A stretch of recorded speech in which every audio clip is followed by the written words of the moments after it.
Hello everyone, welcome to study smart with Suman. I am Suman Yadav. आज हम cell biology के बारे में पढ़ेंगे। सेल बायोलॉजी का भी फर्स्ट चैप्टर हमारा basic unit of life, right. उसमें हमने डिस्कस कर लिया था प्रोकैरियोट्स के बारे में, और यूकैरियोट्स और प्रोकैरियोट्स में हमने डिफ्रेंशिएट कर लिया था। आज हम सिर्फ और सिर्फ यूकैरियोट्स के बारे में पढ़ेंगे। यूकैरियोट्स वाला टॉपिक थोड़ा लंबा चलने वाला है, बिकॉज इसमें बहुत सारे टॉपिक्स हैं, और इसमें मैंने बताया था आपको कि इसमें आपको कंपार्टमेंटलाइजेशन मिलता है। क्या मिलता है? कंपार्टमेंटलाइजेशन।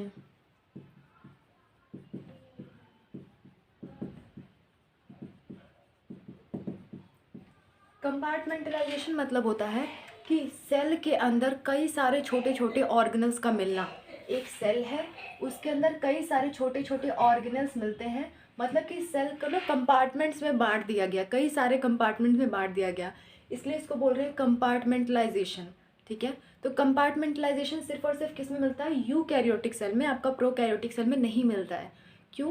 क्योंकि प्रोकैरियोटिक सेल में सेल ऑर्गेनल्स एब्सेंट होते हैं, membrane bound cell organelles absent होते हैं।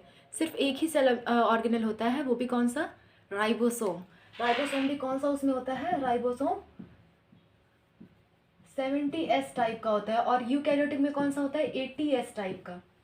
ठीक है, तो पहले देख लेते हैं यूकैरियोटिक सेल में हमें टॉपिक्स क्या क्या पढ़ने हैं। पहला टॉपिक है सेल मेम्ब्रेन, फिर cell wall, endomembrane system. Endomembrane system में आपके 4 ऑर्गेनल्स आते हैं, उसको डिटेल में मैं पढ़ाऊंगी आपको। उसके बाद है आपका mitochondria, plastid, ribosome, cytoskeleton, cilia and flagella, centrosome and centrioles, nucleus and microbodies. थोड़ा लंबा जाएगा ये, लेकिन मैं सारी चीज़ें आपको कवर करा दूंगी। जितना शॉर्ट में हो सकेगा मैं आपको कवर कराऊंगी। ठीक है, तो ये सारे टॉपिक्स हैं, इसके बाद आपका चैप्टर ख़त्म हो जाएगा। उसके बाद हम सेल साइकिल स्टार्ट करेंगे। तो आज हम पढ़ लेते हैं पहला टॉपिक अपना सेल मेम्ब्रेन के बारे में।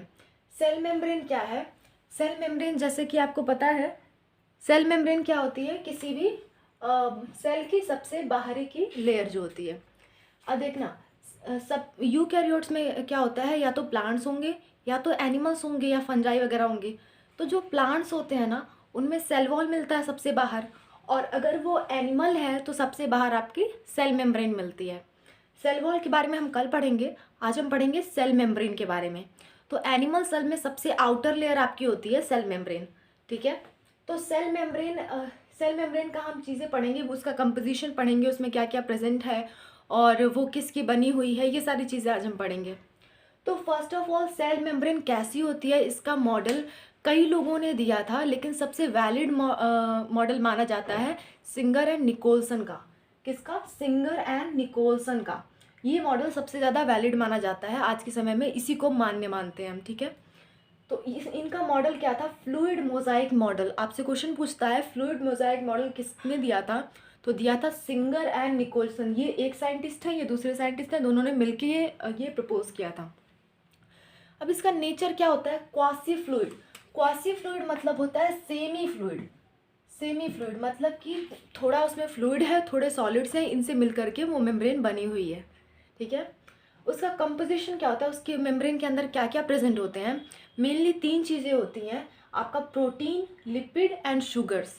ठीक है, प्रोटीन आपका सबसे ज़्यादा होता है 52%, और ये सॉलिड पार्ट होता है, सॉलिड पार्ट बनाता है। मैंने आपको बोला ना सेमी सॉलिड, मतलब कि कुछ सॉलिड पार्ट होगा, कुछ लिक्विड पार्ट होगा, तो ये आपका सॉलिड पार्ट बनाता है। और 40% लिपिड आपका लिक्विड पार्ट बनाता है, लिक्विड पार्ट बनाता है। तो सेमी फ्लूइड हो गया ना। ठीक है, फ्लूइड मतलब एक तरह से लिक्विड। ठीक है, फ्लूइड में 2 चीज़ें आती हैं, लिक्विड और गैसेस, तो यहाँ पे हमारा कहने का मतलब लिक्विड से है। तो ये हो गया आपका 52% प्रोटीन, 40% लिपिड और शुगर्स। अच्छा, ये कंपोजिशन ना हर सेल के अकॉर्डिंग थोड़ा थोड़ा वेरिएशन होती है उसमें, सेल्स के अकॉर्डिंग। तो ये कंपोजिशन आपका आरबीसी मेम्ब्रेन से, आरबीसी की मेम्ब्रेन से लिया गया है। अब आरबीसी क्यों चूज़ किया हमने? क्योंकि देखना, सब सेल में क्या है, बहुत सारे अंदर बहुत सारे ऑर्गेनल्स हैं, न्यूक्लियस है, ये सारी चीज़ें हैं किसी भी सेल के अंदर। तो क्या होगा, अगर हम उसका मेम्ब्रेन निकालना चाहेंगे ना, तो हो सकता है उसमें कुछ कंटेमिनेशन हो, क्योंकि सेल वैसे ही बहुत छोटी है, उसमें से भी आप उसकी मेम्ब्रेन निकाल रहे हो, तो चांसेस होते हैं कि उसके साथ साथ कुछ और मेम्ब्रेन भी निकल आए, तो हमारा जो एक्यूरेसी होगी वो गलत हो जाएगी। तो आरबीसी में क्या होता है? आरबीसी में न्यूक्लियस नहीं होता। ठीक है, न्यूक्लियस नहीं होता और कई सारे सेल जब वो मैच्योर हो जाती है तो कई सारे सेल ऑर्गेनल्स भी उसमें नहीं होते, तो इस वजह से उसकी सेल मेम्ब्रेन निकालना ज़्यादा आसान हो जाता है और ज़्यादा उसमें एक्यूरेसी हमें मिलती है। इसलिए हम आरबीसी की सेल मेम्ब्रेन यूज़ करते हैं। तो आरबीसी की सेल मेम्ब्रेन का कंपोजिशन है 52% प्रोटीन, 40% लिपिड एंड शुगर्स। ठीक है, आप इसको अच्छी तरह से याद रखोगे, आपके एग्जाम में पूछा जाता है। इन दोनों के कंपोजिशन में आपको उलट फेर करके पूछ लेता है, तो आपको कंफ्यूज नहीं होना है। 52% प्रोटीन है। ठीक है, उसके बाद आता है इसका स्ट्रक्चर, एक बार देख लेते हैं। होता क्या है, ये बाई लेयर होती है, लिपिड बाई लेयर होती है, मतलब कि लिपिड की 2 लेयर्स होती हैं और बीच बीच में कहीं कहीं पे प्रोटीन होता है। ठीक है, तो ये लिपिड की मैंने ये आपको 2 लेयर दिखा रखी है और ये बीच में एक प्रोटीन मैंने आपको दिखा रखा है। होता क्या है, ये आपकी जो बाई लेयर है ना, ये आपकी बाई लेयर है, इसमें 2 तरह के प्रोटीन मिलते हैं। एक तो आपको इंटीग्रल प्रोटीन, मतलब कि जो बीच में प्रेजेंट है, मतलब दोनों को क्रॉस कर रहा है। ठीक है, मतलब इस लेयर के बीच में है। ठीक है, एक होता है पेरीफेरल प्रोटीन, मतलब इस लेयर से बाहर बाहर है। देखो ये जो ऐसे दिख रहा है ना, ये वाला जो ऐसे ऐसे मैंने बना रखा है, ये आपका पेरीफेरल प्रोटीन है, मतलब कि मेम्ब्रेन से बाहर की तरफ बढ़ा हुआ। ठीक है, मेम्ब्रेन को बीच से नहीं क्रॉस करे जो, उसे कहते हैं पेरीफेरल प्रोटीन।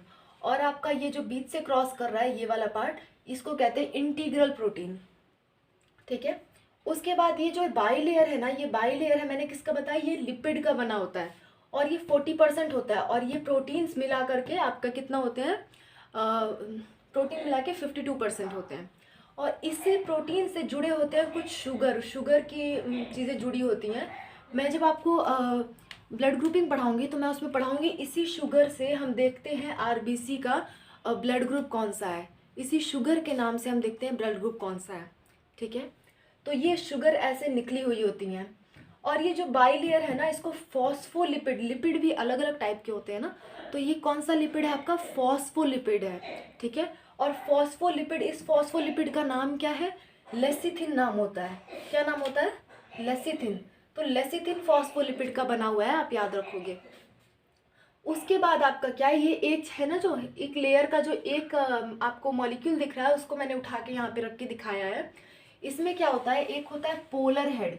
ये मतलब 2 पार्ट होते हैं उस लिपिड की बाई लेयर में। जो एक मॉलिक्यूल है, जैसे मान लो आपका CO2 एक मॉलिक्यूल होता है, तो इसमें एक O है एक C है ना। ऐसे ही इसके भी 2 पार्ट होते हैं, इस मॉलिक्यूल के 2 पार्ट हैं।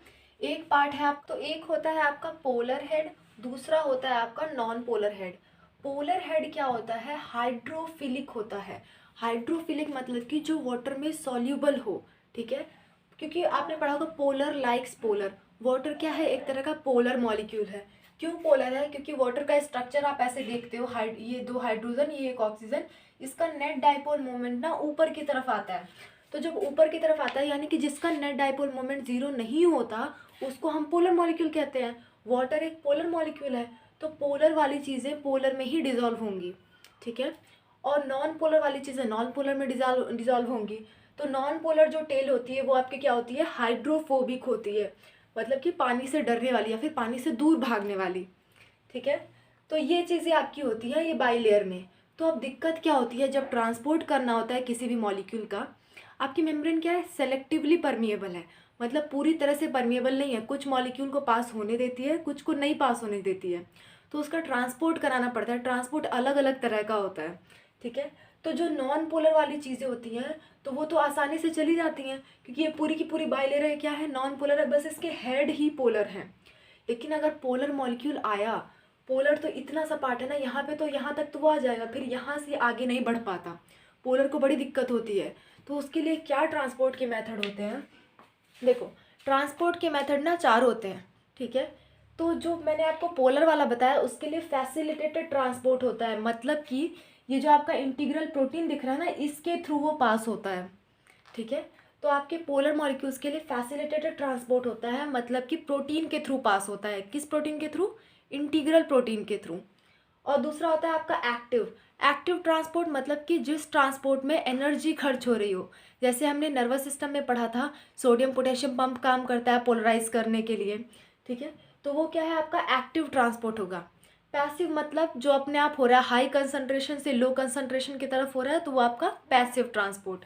उसके बाद आपका आता है सिंपल डिफ्यूजन, मतलब कोई भी मॉलिक्यूल ऐसे डिफ्यूज होके पास हो जाए, मतलब कि हाई कंसंट्रेशन है उसका, हाई से लो चली जाए। वाटर का भी डिफ्यूजन आपका सिंपल डिफ्यूजन ही होता है, लेकिन उस डिफ्यूजन को हम ऑस्मोसिस कहते हैं। क्यों? वाटर के हाई कंसंट्रेशन से वाटर के लो कंसंट्रेशन में मूव करने को हम क्या कहते हैं? ऑस्मोसिस। ऑस्मोसिस क्या है? थोड़ा सा कॉम्प्लिकेटेड टॉपिक है आपका, कई लोग को कन्फ्यूज़न होती है इसमें। इसको हम ट्रांसपोर्ट इन प्लांट्स में अच्छे तरह से पढ़ेंगे, ठीक है। तो अभी बस इतना जान लो, simple diffusion of water is called osmosis. अच्छा, अब आपका क्या बचा? फ्लूइड नेचर वाला पॉइंट और आपका ये वाला पॉइंट है ना।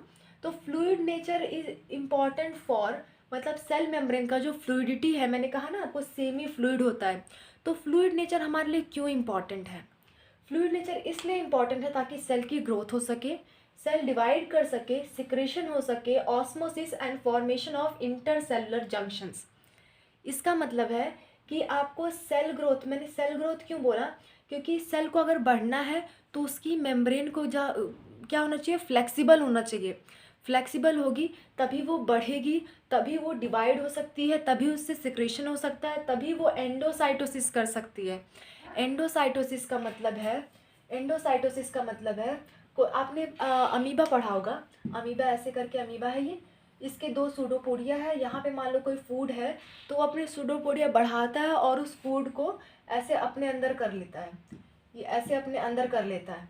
तो ये इसके लिए तो इंजेक्शन है, लेकिन ये प्रोसेस क्या है? एंडोसाइटोसिस। मतलब कि अगर कोई भी सेल ऐसा कर रहा है, आपकी बॉडी में कोई भी सेल ऐसा कर रहा है, किसी भी मॉलिक्यूल को इस तरह से अंदर ले रहा है, तो उसे कहते हैं एंडोसाइटोसिस की प्रोसेस, ठीक है। तो ये भी कब पॉसिबल है? जब मेम्ब्रेन आपकी फ्लेक्सिबल हो। फ्लेक्सिबिलिटी कैसे आ रही है? जब वो फ्लूइड होगा तभी तो फ्लेक्सिबल होगा।